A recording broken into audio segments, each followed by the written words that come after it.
नमस्कार। फिर से एक बार स्वागत है मेरे चैनल पर। मैं हूं राज। आप देख रहे हैं हाईवे नाइट। दोस्तों, आज की जो घटना हमें भेजा है, शेयर किए हैं, उनका नाम मुन्ना है। मुन्ना जी झारखंड के दुमका जिले के रहने वाले हैं और इस घटना को बीते 17-18 साल हो चुका है। तो चलते हैं इनकी कहानी में। दोस्तों, मेरा नाम मुन्ना है। मेरी उम्र भी लगभग 17-18 साल या 19 साल की रही होगी। मेरे जो घर था वो गांव से थोड़ा सा बाहर साइड में था।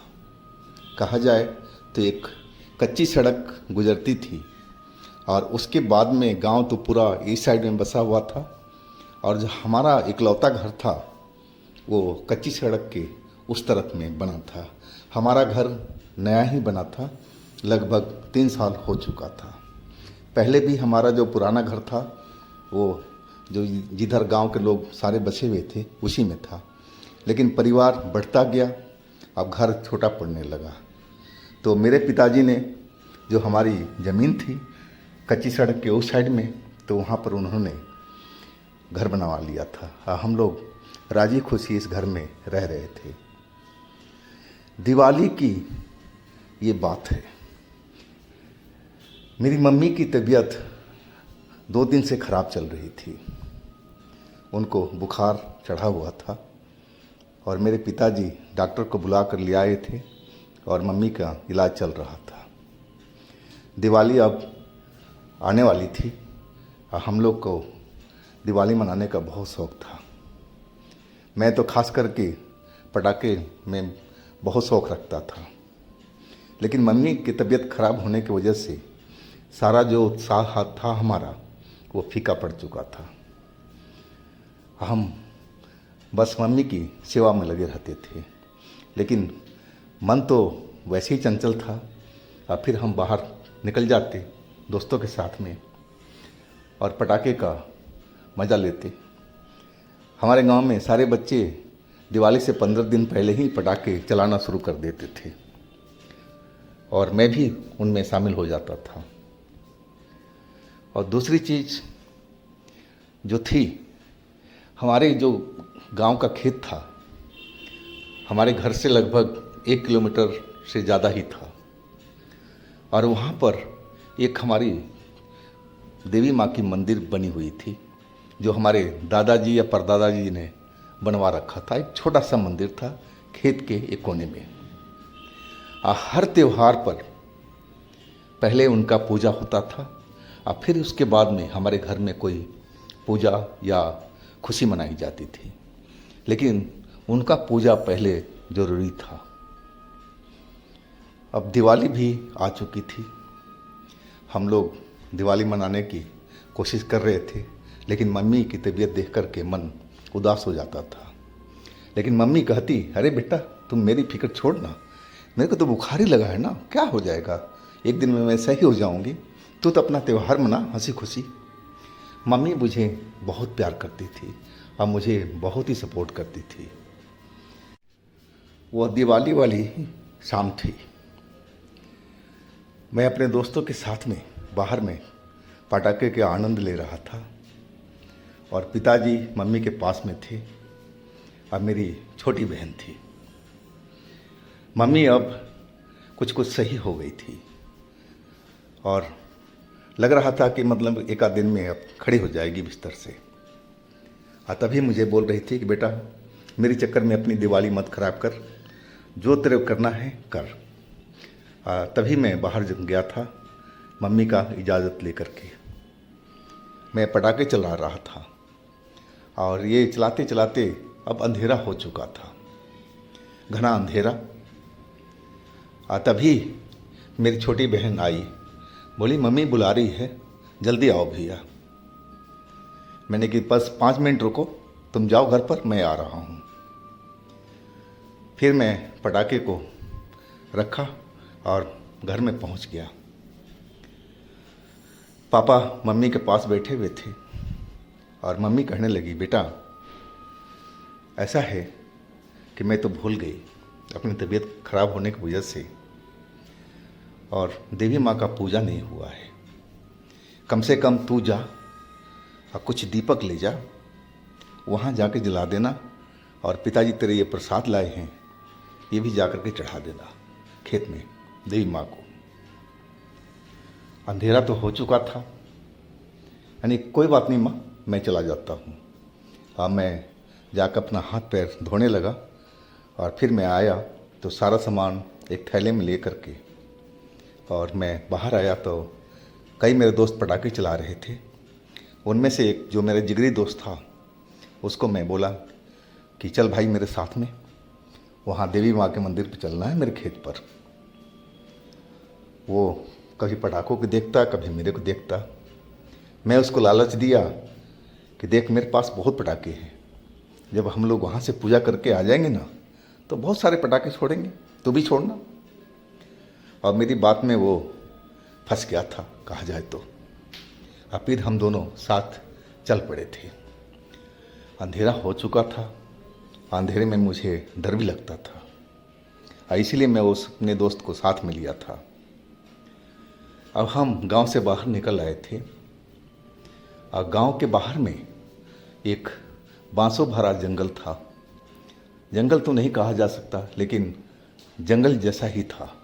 बहुत सारे बांस कच्ची सड़क के दोनों साइड में निकले हुए थे, और बड़े ऊंचे ऊंचे थे। दिन में जाने में भी वहाँ पर जब हवा चलती थी तो बांसों जब आपस में टकराते थे तो उनकी आवाज़ कुछ अजीब सा लगता था, डरावना सा महसूस होता था। लेकिन ये तो रात की बात थी, और हम उस जंगल से पार हो चुके थे। डर तो वहाँ पर लग रहा था कि पता नहीं किधर से कोई निकल करके हम लोग के सामने में खड़े हो जाए। अब मेरा दोस्त जो था वो मेरे से भी ज़्यादा डरपोक था। मैं तो था ही, लेकिन मेरे से कई गुना ज़्यादा डरपोक था। वो उम्र में मेरे से बड़ा था, लेकिन हिम्मत नहीं थी उसके अंदर में। और हम लोग चलते जा रहे थे। जाकर के हम उस मंदिर में पहुंच गए, अपने खेत वाले मंदिर पर, और दिया जलाया, प्रसाद चढ़ाया। और फिर हम अपना खाली थैला लेकर के चल पड़े थे घर की तरफ में। अभी हम खेत से कुछ ही दूर चले थे, तभी लगा कि हमारे पीछे पीछे में कोई चल रहा है। मेरे को ही महसूस हुआ, मेरा दोस्त तो आगे चल रहा था और मैं उसके पीछे पीछे था। लेकिन मैं पलट कर जब देखा तो मुझे कोई दिखाई नहीं पड़ा। लगा कि मेरा मन का भ्रम होगा, और फिर मैं अपने दोस्त के पीछे पीछे चलने लगा था। लेकिन फिर आहट हुई, लगा कि किसी के चलने की आवाज़ आ रही है। फिर मैं मुड़ कर के देखा, लेकिन वहाँ पर कोई नहीं था। मुझे लगा कि शायद ऐसे ही मेरे कानों में आवाज़ आ रही है, अगर कोई होता तो ज़रूर दिखाई पड़ता। ये मेरा मन का वहम ही है, या पटाखे चला चला करके मेरे कान जो है कुछ ऐसे ही आवाज़ सुनाई पड़ने लगी है। और फिर मैं दोस्त के साथ में आगे निकलता चला जा रहा था। अब हम उस बसवारी के पास पहुंच गए थे जहां वो बांस वाला जंगल था। और जैसे ही हम बसवारी के प्रवेश ही कर रहे थे, तभी पता नहीं कहाँ से इतना लंबा तगड़ा एक पहलवान सरीखा आदमी हमारे सामने में, हमारे दोस्त के सामने में एकदम खड़ा हो गया था। सेकंडों नहीं लगा था, पलक झपकते ही। अब तो जैसे मेरा दोस्त चिल्ला पड़ा, और जैसे ही चिल्लाया डर के और नीचे गिर गया। वो अपना होश खो गया था, खो बैठा था। अब तो मेरी भी हालत लगभग वैसी हो गई थी। मैं भी ज़ोर से चिल्लाया, बचाओ बचाओ, कोई हो तो। लेकिन वहाँ तो कोई था ही नहीं। गांव वहाँ से दूर था और हर तरफ अंधेरा पसरा हुआ था। उस बांस की जंगल की आवाज़ें जो हवा चल रही थी उसी की आ रही थी। और वो जो लंबा तगड़ा पहलवान सरीखा इंसान था अब मेरे दोस्त के पास में झुका दिख रहा था।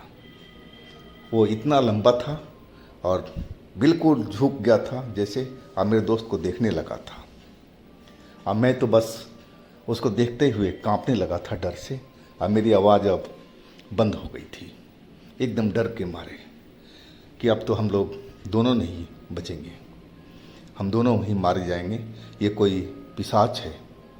इतना लंबा तगड़ा मैंने सुना था कि पिशाच जो होते हैं बहुत बलवान होते हैं और वो किसी को पकड़ लें तो फिर छोड़ते नहीं हैं, बस मार करके ही उसकी आत्मा को निकाल लेते हैं और शरीर को कहीं फेंक देते हैं।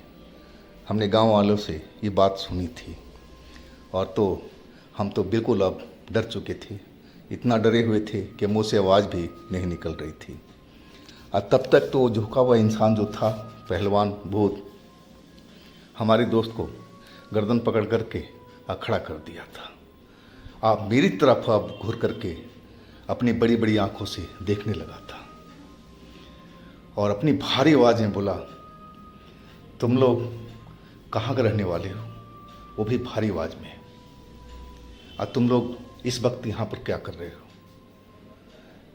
मैं उसकी बात सुनकर के बोलने की कुछ हिम्मत कर रहा था, लेकिन मेरे गले से कुछ आवाज़ नहीं निकल रही थी। वो पहलवान भूत लगातार बोलते जा रहा था।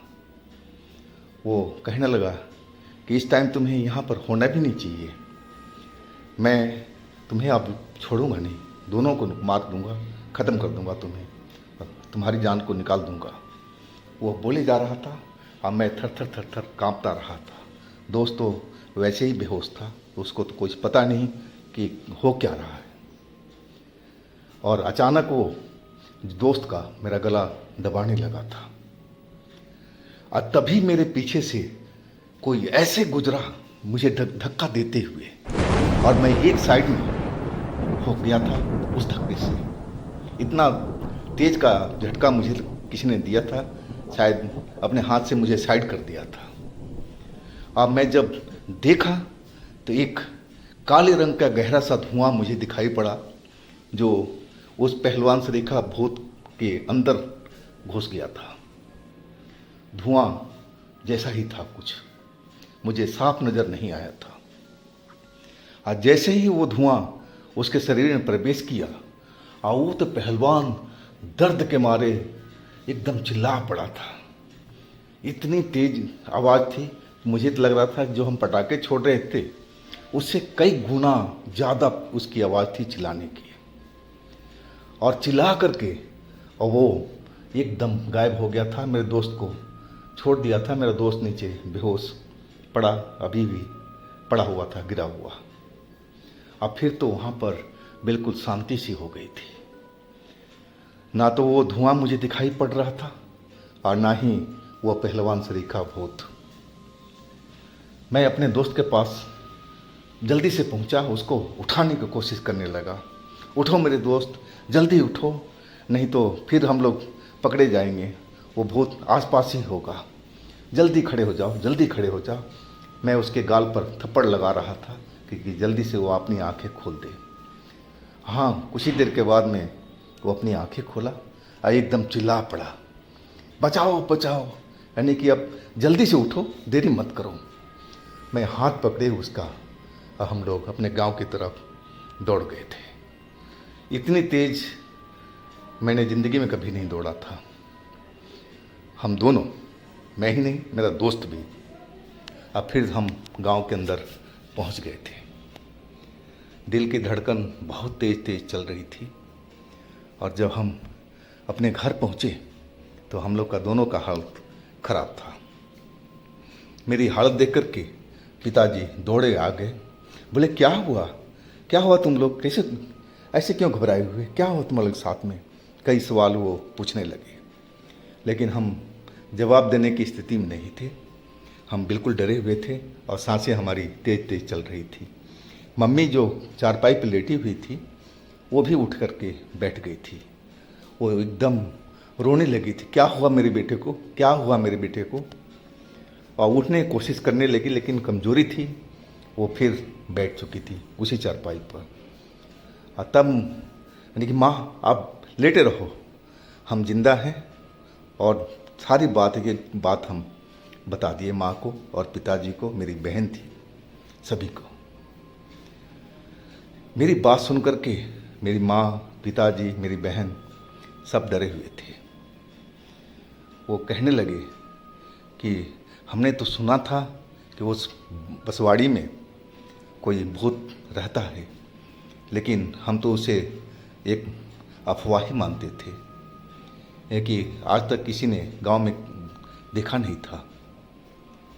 और माँ कहने लगी कि बेटा, जो तुम वो काली धुआं को देखे थे ना, मुझे लगता है वो हमारी खेत वाली देवी माँ थी, जो तुम्हारे पीछे पीछे आ रही थी। तुमने बताया ना कि तुमने कई बार मुड़ कर के देखा और वो नज़र नहीं आई थी, शायद तुम्हारी सुरक्षा में उछल रही थी। अब मुझे भी लगने लगा कि माँ जो कह रही है बिल्कुल सही बात था। है कि जब हम लोग मंदिर से निकले थे और तभी से मुझे एहसास होने लगा था कि हमारे पीछे पीछे कोई चल रहा है। शायद देवी माँ नहीं चाहती थी कि हम लोग किसी खतरे में पड़े। उनको शायद पहले ही पता था कि वहाँ पर हमारा कोई इंतज़ार कर रहा है, और तभी तो देवी माँ ने मेरे साथ दिया था।